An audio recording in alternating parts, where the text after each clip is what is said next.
Hi, I'm Phnam. Hi, I'm Mardis. We're the hosts of Future, where two designers talk about the future of everything. We're in the business of turning science fiction into reality for a better future.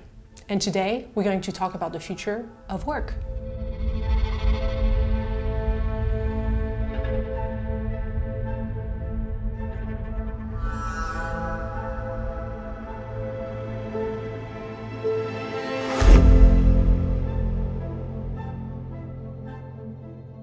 So wow, work's changing a lot these days, right? Oh yeah, we're in the center of the COVID pandemics, shelter in place, people are being interrupted by their kids.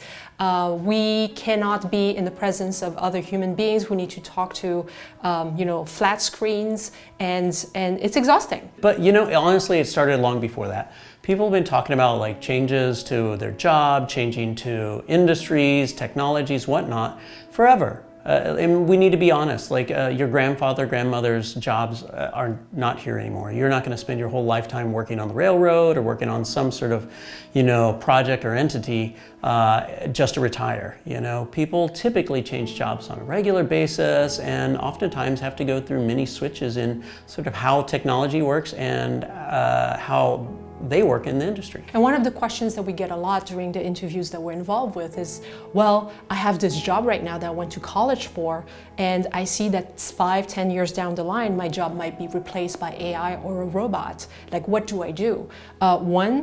Always believe that your career, regardless of what it is going to evolve, because that's how history works. And two, you have to look back at the history of innovation and jobs and really understand that jobs get created. Let's say 20 years ago, apps didn't really exist, right? But today, millions of people are creating apps and using them and testing them and innovating in them. And same thing is going to happen in the future. 65% of jobs that the kids today are going to have when they grow up don't exist yet. We don't have a name for them.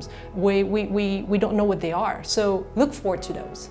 So I think it's about developing a clear, strong education foundation where kids are not just like learning things, but they're actually learning how to think critically, how to take on challenges, how to approach change with a fearless attitude of like, I am not worried about what the industry I used to be in. I am excited about and engaged about learning something new and being a power player in the new industry that's evolving. So there are a few things that you need to develop in order to be prepared for the future of work.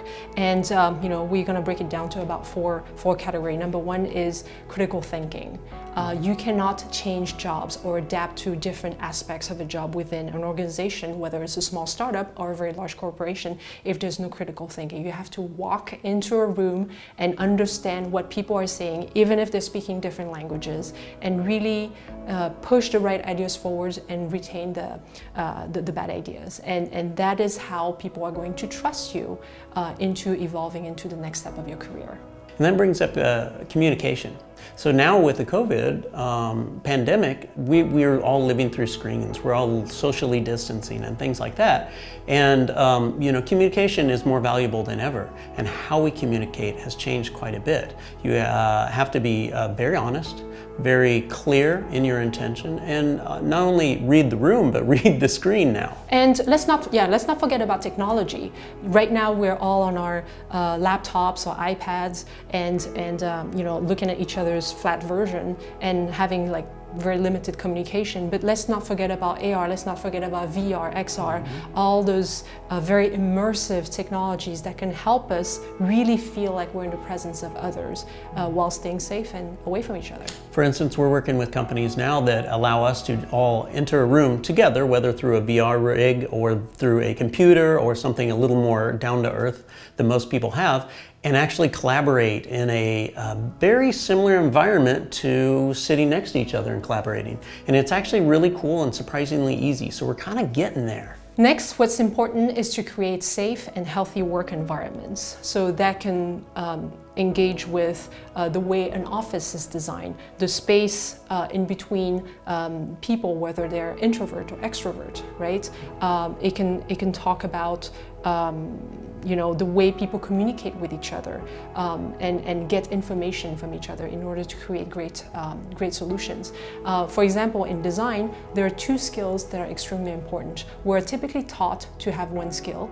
That one skill is to be empathetic. You have to listen to the human that you're designing for and to the team that you are developing the solution for.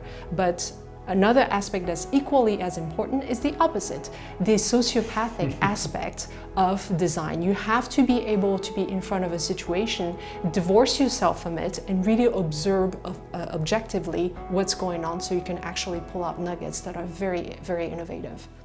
So I love that because it's really talking about sort of emotional intelligence, right? How can you interact with people, be respectful, but really tell them what you think, and receive their input and criticisms, if you will, in a positive manner? Because pretty sure that most people want success as a team, right? And this is kind of the emotional intelligence really helps build upon that. And related to that is leadership, right? Leadership used to be there's the boss at the top and everybody else below that person, just follows the rule. Leadership is at every level of an organization today.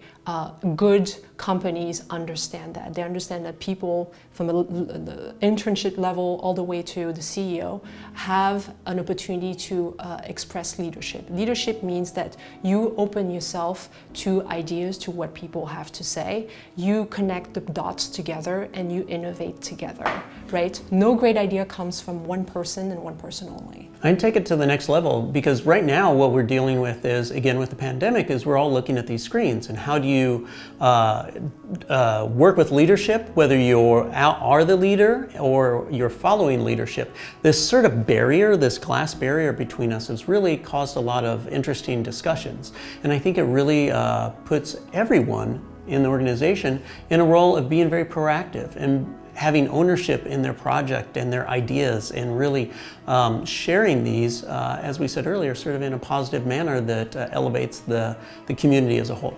So we encourage you to share with us in the comment section all the ideas that you may have about the future of work and how we can make it better. And anybody, any company, startup, large corporation that is interested in transforming their workplace, the state of their leadership, their communication tools, we can help. We have a very deep understanding of how the psychology works. We have a deep understanding of the technology that can be used to make it easier for everybody, and we can help. So thank you for joining us on this short brainstorm and idea sharing, and we look forward to seeing you again. Until then, stay creative. Bye. Bye-bye.